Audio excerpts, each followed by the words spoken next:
4 года назад в Башкортостане стартовала транспортная реформа. За это время изменилось многое. Автопарк пополнился новыми автобусами, открылись дополнительные маршруты, обновились остановочные павильоны, заработала система безналичного расчета и были запущены модули интеллектуальной транспортной системы. Вообще, перечислять можно долго. Но все познается в сравнении, и чтобы понять, как менялась транспортная система республики, надо вспомнить, какой она была раньше. Начать можно с неоптимизированных маршрутов. Это когда частники предпочитали ездить там, где было много пассажиров, так называемые рыбные места. Получить именно такой маршрут было очень выгодно, но не все так просто. Такая теневая бухгалтерия порождала коррупцию при выдаче маршрутных листов. Так было раньше. Сейчас уфимские власти начали упорядочивание маршрутов, убирая дублирующие и запуская новые в небольшие микрорайоны, пробуя автобусы другого класса на старых направлениях. То есть простой пример. Межмуниципальный маршрут, он не должен ехать через весь город, например, отбирая деньги у перевозчиков, которые работают в Уфе, понимаете? Он должен доезжать до определенного удобного места, а там должен существовать транспортно-пересадочный узел. Люди должны выходить и дальше передвигаться на городском транспорте. А в будущем весь общественный транспорт планируется объединить в единую сеть. С этого года будет начато внедрение интеллектуальной системы управления транспортными потоками.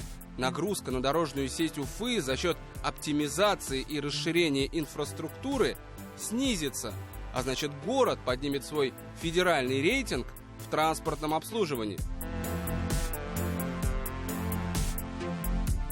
Кстати, работу одного из модулей интеллектуальной транспортной системы республики можно увидеть уже сейчас. Это диспетчерская центра организации перевозок в республике. В режиме реального времени сотрудники центра могут следить за движением пассажирских автобусов практически в любом уголке Башкортостана. Сейчас система позволяет контролировать, движется ли автобус по схеме маршрута и какие отклонения от расписания у него есть. А еще в прошлом остались нелегальные перевозчики, те, кто пользовался одной и той же маршрутной картой и выходил в рейс без необходимых документов. Тогда, в 2018 году, руководитель республики Радий Хабиров так и не получил внятного ответа от городских властей относительно деятельности этих самых нелегальных перевозчиков. Что у нас нету правоохранительных структур?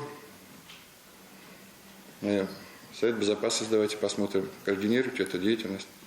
Почему такая история? Москва 10-миллионный город. Вы не представляете, что было в Москве. В Москве вы сейчас ни одного нелегального не поймаете. И, кстати, во многих столицах. В Казань давайте поедем, там тоже этого нет. А здесь что происходит? Власть... Тут Техас, что ли, какой-то? Тут власть есть вообще, нет? Можно сказать, что с этого и началась настоящая крупномасштабная борьба с нелегалами, чтобы раз и навсегда привести маршрутный автопарк Уфы в надлежащий вид. И, кстати, Уфа в 2017 году действительно имела много общего с Техасом. Это, конечно же, не штат одинокой звезды, а село Акбердино Иглинского района республики. Стрельба и оружие – все настоящее. Именно так в 2017-м происходил передел рынка пассажирских перевозок, от которого пострадали 8 человек, получив огнестрельные ранения. Да, сейчас погоны порвешь и присядешь. Такая конечка, пацаны, за маршруток. А это уже 2018 год. Уфа. Десятки горожан стали свидетелями драки между водителями автобусов, которые, судя по всему, не поделили маршрут. Драка продолжалась даже несмотря на сотрудников ГИБДД, которые постарались разнять бойцов.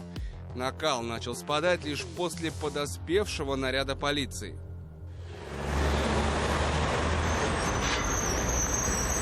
Сейчас такое даже представить сложно. После того, как были приняты все меры, на дорогах Уфы работают только официальные перевозчики с лицензией и маршрутной картой. Но в будущем контроль будет еще усилен.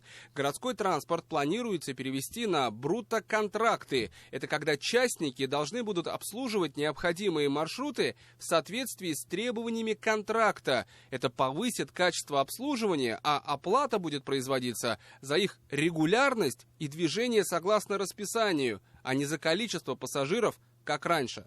В переходе на брутто-контракты задача у перевозчика будет именно соблюдение тех требований, то есть комфорт для пассажира, регулярность, новый подвижной состав, а город уже будет платить за транспортную работу. То есть им важно выполнять вот эти критерии, а сбором платы уже будет заниматься муниципалитет.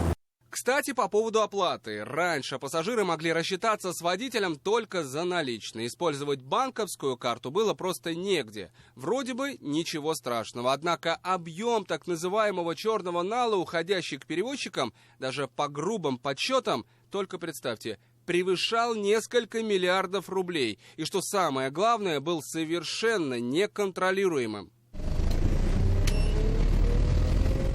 Сейчас картина уже совсем другая. Основная доля расчетов безналичная. В 2021 году расчет по банковской карте превысил 70%. Бизнес стал более прозрачным. Очень удобно стало ездить с помощью этого валидатора. Я вот достала ключи, оплатила и поехала. И еще очень классные остановки сделали. То, что экранчик, я сразу вижу, через сколько приедет мой маршрут. Расставание со знаменитыми пазиками тоже прошло не особо драматично. Да, в час пик, когда машины полные, их мало, готов поехать на чем угодно. Но пассажиры еще помнят гонки по городу на общественном транспорте. Нередко лихачество водителей пазиков приводило к авариям.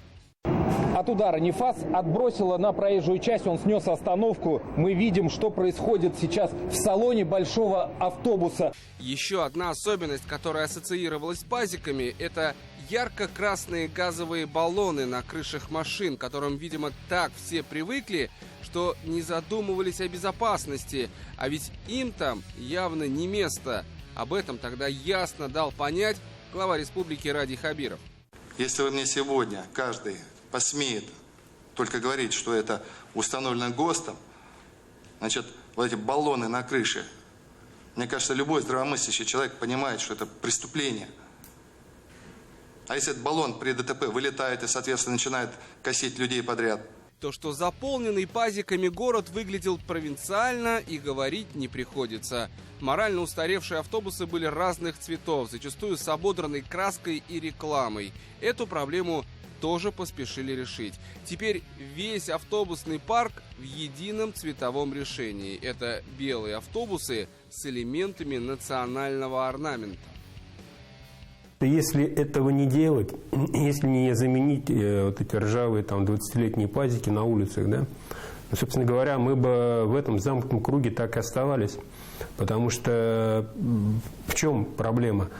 Перевозчик, один из перевозчиков, социально ответственный, потратил деньги, купил новые автобусы, новый подвижной состав. Да? Но он с кем вынужден конкурировать? Он вынужден конкурировать с теми, кто не платит налоги. Да? У кого там автобусу 15 лет, автобус стоит копейки, он фактически себя уже изжил, в общем-то, не имеет права на улице выезжать. Да? Но он выезжал на улицу, он собирал деньги, он тем самым отнимал же выручку от того перевозчика, который хотел развиваться правильно. Решив проблему нелегальных перевозчиков, устаревших и опасных автобусов, настало время обновления автопарка. Эта задача стала не менее сложной, но решаемой. К примеру, Башавтотранс почти полностью заменил старые машины на современные городские модели. В прошлом году перевозчик вывел 220 автобусов, а до этого 205. Впрочем, не только Башавтотранс обновляет свой автопарк. Здесь сколько посадочных мест? Здесь 25 сидячих. Ага. И в полном 67. Ну, если уже инвалиды или колясочники, чуть-чуть стоячие убираются уже там до 58.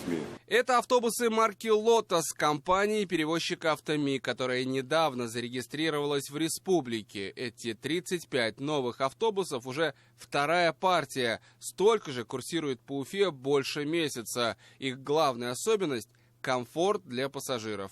Обогрев, пандусы, USB-зарядка и кондиционер. Но главное – вместимость. Они способны перевозить до 92 пассажиров. Это компания «Автомик». Она зарегистрирована у нас в республике. Вот то, что я говорил, я всегда протягивал руку дружбы и сотрудничества коммерческим перевозчикам. Но я им говорил, что при условии, что вы будете вкладываться в новые автобусы и будете соблюдать все требования. Начиная с того, что, видите, автобус окрашен нашу. Значит, сразу говорю, вот, если жители видите изумрудную вот эту полосу, это значит частный перевозчик. Голубая полоса – это государственный перевозчик. Мы специально так сделали, чтобы даже жители могли идентифицировать и на кого жаловаться, или там кого благодарить в случае, если что происходит. Вот, поэтому вот это 35 вторая партия, всего 70 автобусов они купили. Значит, к нам начал прислушиваться компания ИП «Батыров». Это большая компания. Мы долго с ним вели переговоры. Завтра вот я хочу их посмотреть. Вот. А пока вот меня радует, что это частный бизнес. Начал вкладывать деньги в это дело, покупать новые автобусы, подчеркиваю, и с нами вместе выправлять ситуацию. Так что... Значит, они подхватили те идеи, ту идеологию, это было которую... непросто. Мы 3 года их уговаривали. 3 года уговаривали, но вот потихонечку появились новые перевозчики. Вот они, компания «Автомик», она работает и в Твери работает, в Перми работает, в Ярославле, в Московской области. Я всегда говорил, кто хочет работать, кто хочет зарабатывать, но, подчеркиваю, создавая комфортные условия для пассажиров, это милости, как говорится, пожаловать к нам и будет работать. Транспортная реформа – явление комплексное, поэтому республика развивает не только автобусные сообщения. Новый импульс получило сотрудничество с РЖД. Появляются больше маршрутов на электричках. Все для того, чтобы жители Башкортостана могли быстро, безопасно и удобно перемещаться по всей республике.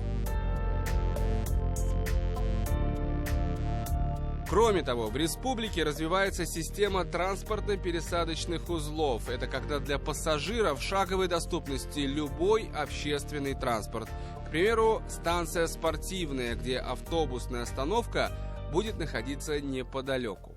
В идеале мы должны прийти к тому, что в городской черте, в агломерации в Уфимской у нас будет 10 полноценных транспортно-пересадочных узлов, где в шаговой доступности пассажир, житель города сможет комфортно пересесть с одного вида транспорта на другой. Все это этапы реализации транспортной реформы республики, каждый из которых тщательно прорабатывается. К примеру, сейчас пришло время отладить регулярность движения пассажирского транспорта и соблюдение интервалов трафика.